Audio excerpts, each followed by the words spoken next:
Azealia Banks recently had some response to Beyonce going country. And I love to be proven wrong. So if you can prove me wrong about what I feel and think about Azealia Banks, then please do so down in the comments. Now, Azealia Banks' astrology is something that I want to cover here. But I would love to actually just say that when you say that somebody can't do something, right, or you put out your own commentary on what they're doing, there may be some limits, especially when we're talking about artistry. Artistry is something that has no limits, and the music itself is something that is universal in language. So to put a limit specifically on artistry and music signifies that the person themselves is locked in their own bubble. They're locked in their own limitations. Now, Azealia Banks has a part of fortune in the sixth house, and part of what she should be doing with that criticism and disharmony with her fortunate spot is showing people how she works through her service, her skills, and her technique versus putting her critical energy out into the world. Now, is Beyonce an angel? Is she perfect? Absolutely not. But in a lot of ways, I've observed Beyonce to be working hard to find the light. Only time will tell about that.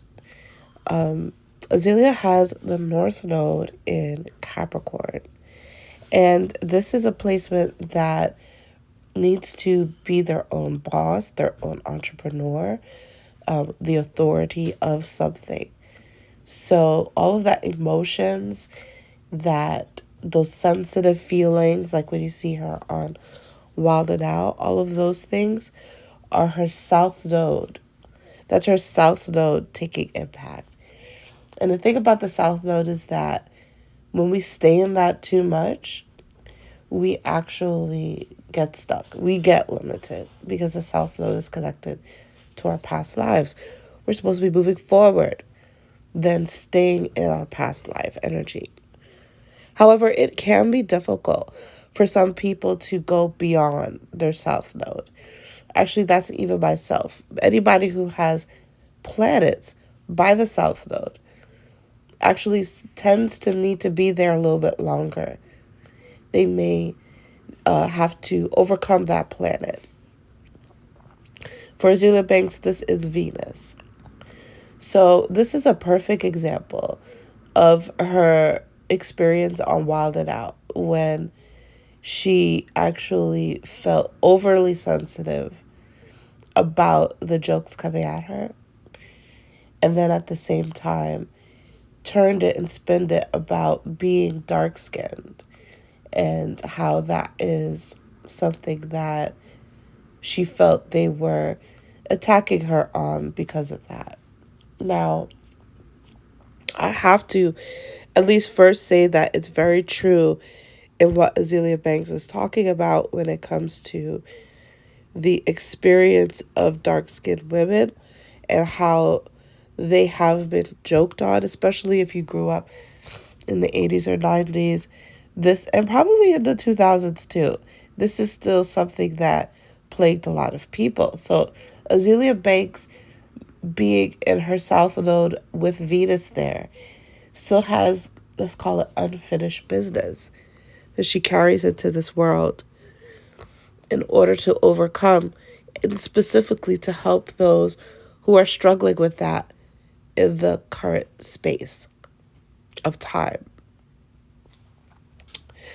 But this tends to be overflowed with too much oversensitivities, and it will backfire when you become the people or become the person that has hurt you. So we see this also with her current comments on Beyonce. The reason I want to bring this up is mainly because of the idea that people cannot have especially black people, cannot have or be racists. Mainly, there is a socio-political argument on why that is or not true, but I do see that black people can have internalized racism. They can absorb racism within their own communities, hence going against dark skinned women.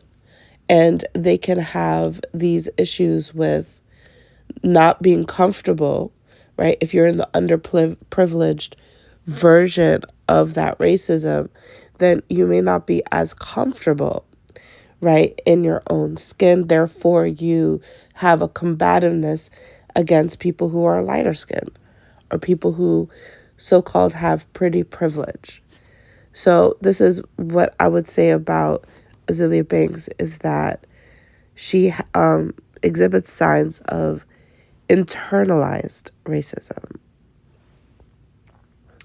There's also a level of ignorance, right, that gets exposed due to the issues that she feels with Beyonce going country, right? She sounds just as bad as some of the people who are still,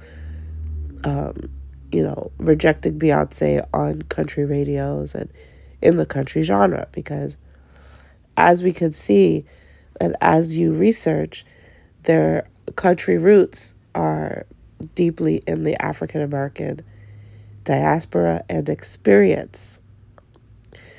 So to put a block on somebody due to their artistic and musical desires really shows a lot of your own issues and limitations.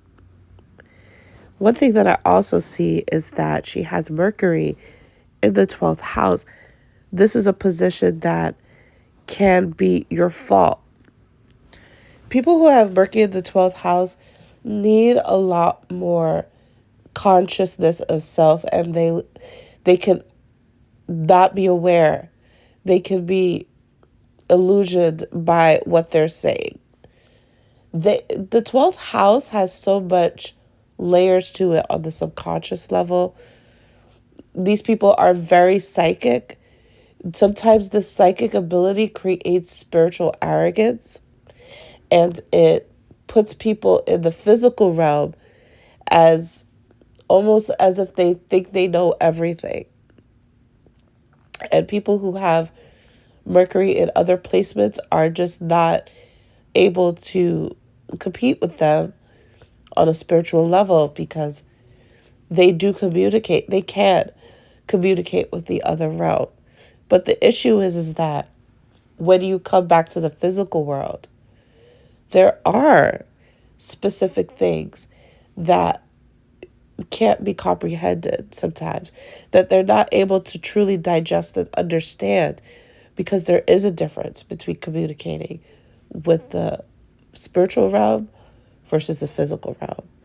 The spiritual realm has no physical limitations, whereas the physical realm does.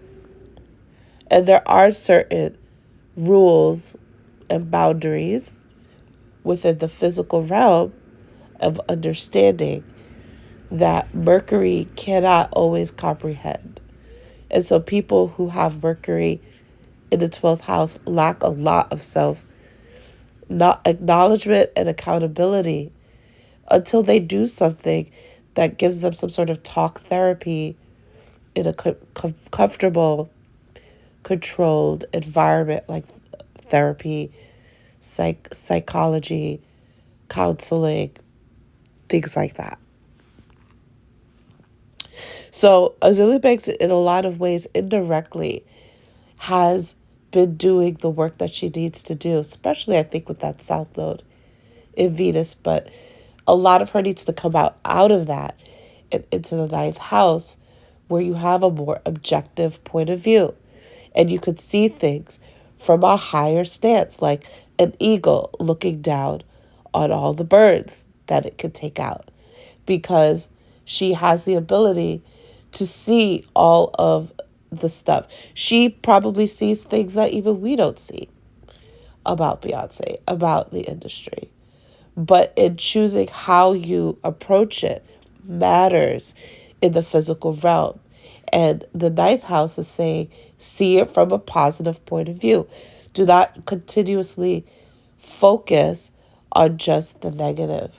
You may see the negative, you may have to address the negative at times. But if you don't have a positive point of view, then everything is negative to you. And you leave negative imprints wherever you go. So a lot of this issue also has to do with beauty and what true beauty looks like. So people have to, especially somebody who has a Venus in Cancer, this is a true feminine beauty. But if you have to see things from a negative point of view, your beauty gets off put and it twists and you start to lose your beauty. This is what could happen when you have the South Node next to Venus and you stay there. You stay in that lack of beauty. And so how you see things, how you experience things requires balance. This is why Libra is the sign of beauty, why Taurus is a sign of beauty, but specifically Libra, which Venus belongs to. Because Libra is about seeing things with balance and symmetry. So the truest beauties, and it's hard to see in today's world because you can't easily dress it up. Thanks to Venus. Venus will dress up anything ugly and make it beautiful. But when you take it all off and you're dealing with that person one-on-one or just dealing with that person's essence, that's where true beauty will express itself. And that's where the true beauties are. That's where they're actually found. What I'm trying to say is that this is something that Azealia Banks is very close to. I can see it in her energy that she's almost there, but she still has to come out of the third house of that critical thinking and move into the ninth house of optimal thinking. And that's when she will truly reign in her North Node in Capricorn. And we'll be able to understand her and follow her, because the ninth house is where we start gaining followings. And that's what she already has, but she's not leading anybody anywhere by being overcritical, stuck in her third house. So that is my take on Azealia Banks and her comments about Beyonce. And what I'm ultimately saying is it has very little to do with Beyonce. It has everything to do with her growth, and her development. Thank you guys for tuning in, and I'll see you in the next video.